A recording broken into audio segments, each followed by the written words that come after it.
gouvernement bu Sénégal soobu ci yoon wu bees jëm ci suqali réew mi ci wàllu koom-koom ak dundinu askan wi jaare ko ci plan Sénégal émergent PSE di plan bu jëmee ci yokkute gu ñëpp jàpp nag bokk na ci mbébéti plan bi yokk am bi naka noonu wàllum xëy sellalit yorin wi yokkit secteur yi nga xamante ni mooy fànn yi ami njeexite yépp ci taw féexu askan wi ci kaw loole le ministère bi ñu dénk wàllu formation ci métier ak njàngum métier naka noonu wàllu artisanat taxawal yenn ci yeesal bokk na ci yeesal yi lu jëm ci koppar yi gunge formation bi ci wàllu métier xarala yeesal boobee la ko tax a jóg mooy yokk bu baax am bi ci wàllu koppar yi tàggatu gi ci fànn boobee yëpp laaj kuréel gi di 3FPT nag ñu taxawaloon ko ci décret numéro 2014 1264 bu juróom-ñaari fan ci weeru octobre 2014 mébét genn gi moo ko tax a jóg di luy jëmmal projet yi jëm ci wàllum formation ci métier ngiram xëy akuk xereñ ci Sénégal ci ndimbalu partenaires yi ci mel ni Banque mondiale ak Agence française de développement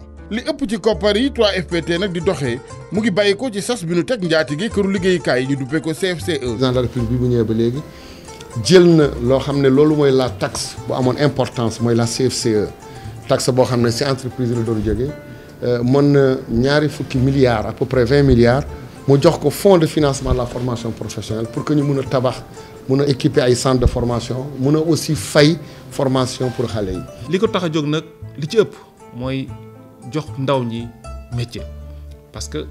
président dafa seetlu ne ci Sénégal ndaw ñi bëgg nañu liggéey waaye ñi ci ëpp amuñu métier amuñu qualification loolu moo tax mu taxawal ci biir ministère bi lu ñuy tuddee 3FPT maanaam ñu mun ko méngale ak banque boo xam ne mooy financer formation professionnelle loolu lu am solo la ndax xale yi tey fu ñu nekk ñu jàng école wala ñu bañ a jàng école ñu nekkoon ci daara wala nekkuñu ci daara ñu dugg école ñu teel a génn wala ñu dem sax ba université jàng mais amuñu métier amuñu luñ mën a def ak seen loxo tey am nañ possibilité fonds de financement c'est état du Sénégal ministère de la formation professionnelle fayal leen seen njàng. biñ ko fi sànceeg léegi 3FPT lawal nay bànqaasam ci mbooleem diwaani ci Sénégal gunge foofu ne ay projet formation yu bees ñeel bànqaas yi gën a ñoddi koom-koom bi. jamono yi may wax fonds bi ñaari at rek daanaka la amagoo te ci ñaari at financé la xale yooyu ci biir Sénégal lu tolloog daanaka ñeenti milliards te loolu laal na ñaar fukki junni ak juróom-benni xale yoo xam ne ni tey ñi ngi jàng formation professionnelle ci biir réew mi ci centre de formation yi te ñooñu état moo leen di fayal seen jàng. ñun nag 3FPT ñun amul seen fay ndax yore sa doom mu war a jàng papaam retraité nga nekk si yenn situation yi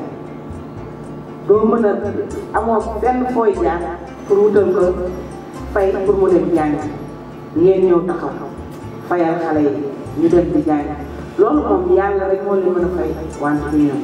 ngir yokk nag xereñu askan wi ci wàllu métier 3FPT gunge na ak i koppar mbooleem projet formation yu entreprise yi naka noonu nit ñi ko sàkk woon jaare ko ci seeni guichet benn milliard ak genn wàll ci sunuy koppar di franc CFA dugal nañu ko ci matuwaay yi ngir wàllum formation ñeel projet yi jëm ci wàllu yokkute ak formation insertion lu jëm ci koppar yi nuy gunge personnelu entreprise yi ak mbootaayu liggéeykat yi ñaari téeméer ak ñeent fukk ak juróom-ñeenti projet ci wàllu formation yu nu gunge ki koppar yu fukk ak ñetti junneeg juróom-benn téeméer ak fukki liggéeykat jariñu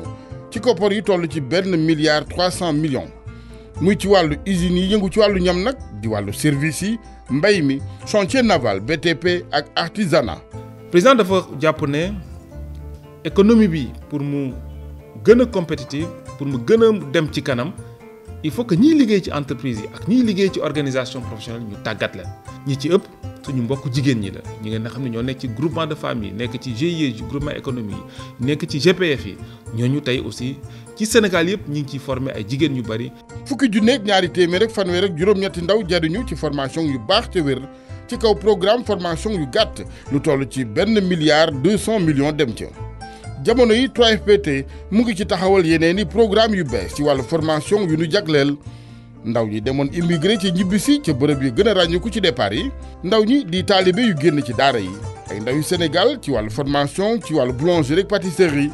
agent de sécurité de proximité ASP ak militaires yi libéré ci xeetu formation yu bari yu leen di may ñu dundaat ci penc mi ci anam yi mu ware ak ndaw ñi nekk ci kaso yi ngir seenu dugaat ci penc moo may juróom-ñaar téeméeri ndaw ci wàllu topographie ci kaw projet yu mag yi jëm ci wàllum tali yu njiital réew mi muy PUMA di PUDC téeméer ak juróom fukki ndaw di dawalkati moto Jakarta ci diwaan bu ca ne ñu ngi leen di tàggat fi léegi ñu mun a am seen permis B ngir gën a xamee kaaraange gi ci tali bi. Président de la République a décidé que formation professionnelle moom mooy développer le Sénégal moom mooy faciliter l'émergence. Même le nouveau projet boo xam ne moom mooy PF2E mooy projet de formation école entreprise président de la République Macky Sall moo ko créé encore lu bees la fii si Sénégal amul woon. am na yeneen pays lu mel ni Suisse ay Allemagne léegi aussi am na fii si Sénégal mooy que xale bi dañ koy former si biir entreprise bi di ko former également si suñu centre yi dinañu jël 25000 jeunes